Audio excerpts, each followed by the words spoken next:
Doom.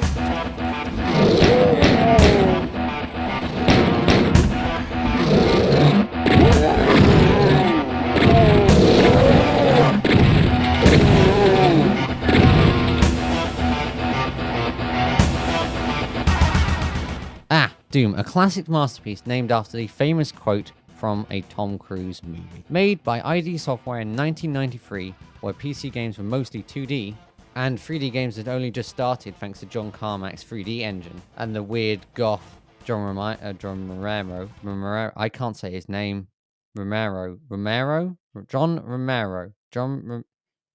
is going to stay in, isn't it? Who was a designer who worked on Doom, then left to make this shit.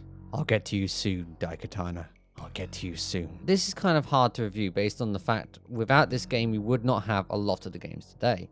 And I was born 11 years later, so yeah. It's hard to see this game in the same way as people in 1993 saw it.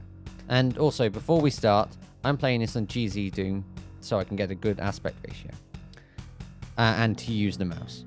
Some of you may have noticed that the title of this video is Doom 1 and 2. This is because, in my opinion, Doom 2 is basically the same, but better. I really like Doom 2. This game was my first experience into the true retro FPS, or the boomer shooters, as people call them. And I'm glad it was, really, as it left a lasting impression in my mind. From the second you first load into the game, it seems so mysterious. Why are there green-haired men in front of me? Why is there green stuff? Who is this character? Why did I say green so much?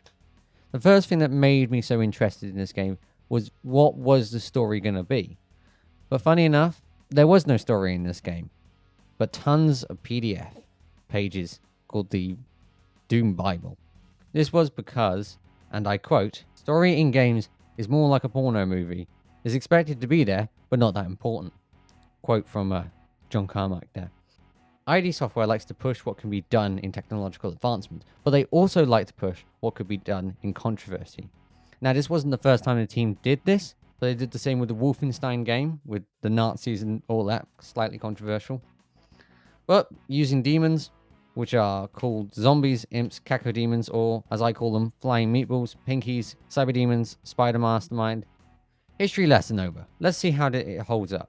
Although this game looks like an image has been stretched out, pixelated style fits with today's boomer shooters. But the demon and demonic stuff is kind of laughable now, and it's difficult to take the game seriously. It's kind of decreased on that area. Makes the game feel a bit bland, and to add the same characters a lot kind of doesn't make it as interesting. Which does make sense though, the amount of repeated stuff, because there's limited size on the floppy disk. For those who don't know what a floppy disk, you uncultured swines, it's like a CD. Oh fuck, some of you won't know what a CD is. Oh no! Ah!